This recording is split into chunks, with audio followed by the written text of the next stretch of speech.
Fillers. Something that a lot of patients are scared that they will get a done look. That people will come and ask them, "Oh, have you got something done on your face? Or has some cosmetic treatment been done for you?" This is something that most of our patients are scared about. This is something that we are very careful about. Hi, I'm Dr. Saumil Shah. I'm the Director of Plastic Surgery at Skin Zone Aesthetics in Borivali, Mumbai. And in this video, we'll talk about what makes something or what creates a done look versus what is a natural look with fillers, and how we as a clinic are looking at achieving it.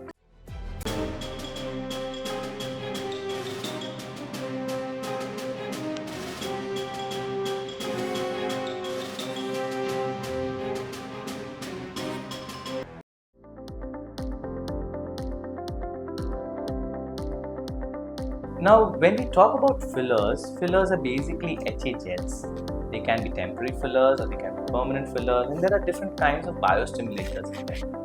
What we're talking about in this video are basically HA fillers that are used for face contouring.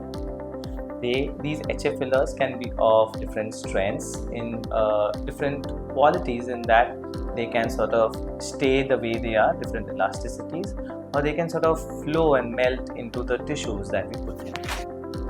Depending on what area we are treating and for what need we are treating, we can use the different fillers of different qualities.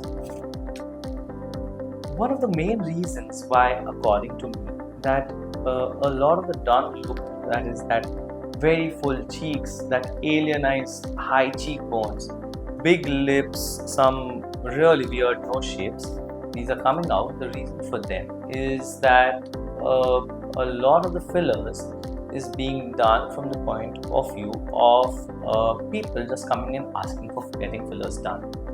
Another very major problem in our industry is that we charge per filler, and so it incentivizes some clinics to sort of charge based on or sort of do more number of syringes per patient, so that they can recover the bottom line of or in another sense, return of investment is higher.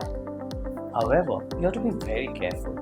So we are primarily doctors before we are business people, and for us, sort of creating a sense of a good aesthetics is something that is very close to our heart. So it needs to be something that looks good, it still feels like that person's own face, and it is not something that people should come and ask us if it's overdone. So the philosophy that we follow is basically, we are not looking at correcting every little blemish on your face. We are not looking at removing all the lines or all the folds from your faces. That would be an AI generated picture, and sometimes it looks scary. What we are looking at doing is basically improving the emotions that your face portrays. Now, when we look at other people, we are not looking at each and every line that they have on their face. What we, as our minds, human minds, pick up are the emotions that we can see on their faces. So sometimes if somebody has a very saggy face, that would indicate that that person is perhaps a certain age or is looking very tired. If somebody has hollowness around their eyes, or sometimes when the cheeks are drooping, you may feel that that person is not well rested, or sometimes even gets a sick look when their cheeks are very hollow. There is a group of patients whom they have this sunken look, and that causes some other emotions to show up on the face as well.